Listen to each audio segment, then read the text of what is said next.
আচ্ছা, রোজ রোজ সকালবেলা একই ধরনের নাস্তা খেতে কার কাছে ভালো লাগে বলুন তো? আরে শুধু সকাল নয়, দুপুর বলেন, বিকেল বলেন, রাত বলেন, যাই বলেন না কেন, একই খাবার প্রতিবেলায় খেতে কারোর কাছেই নিশ্চয়ই ভালো লাগবে না। তা সে যতই মুখরোচক খাবার হোক না কেন, একের অধিক বেলা খেতে কোনো খাবারই কারোর কাছেই ভালো লাগে না।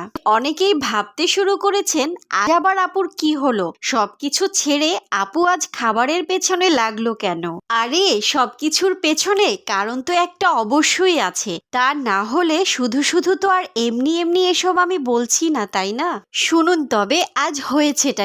সকালবেলা আপনাদের ভাইয়াকে আমি যখন নাস্তার টেবিলে নাস্তা খেতে দিলাম, সেখানে ছিল রুটি, আলু ভাজি, ডিম ভাজি আর দুধ চা। ফলের ঝুড়িটাও পাশেই রাখা ছিল, চাইলেই সে নিয়ে খেতে পারবে। যদিও বা ঘরের কথা পরের কাছে বলা ঠিক না, কিন্তু আমি আপনাদেরকে পর ভাবি না, আমার পরিবার ভাবি, তাই আপনাদের সাথে শেয়ার করছি ব্যাপারটা।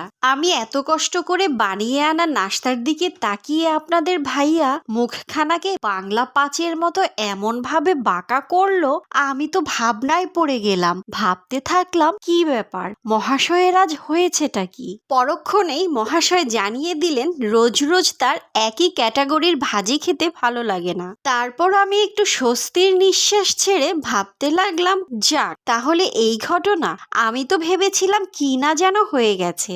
তারপর তাকে এক তুড়িতে সমস্যার সমাধান জানিয়ে দিয়ে চলে এলাম আমার ছাদ বাগানে।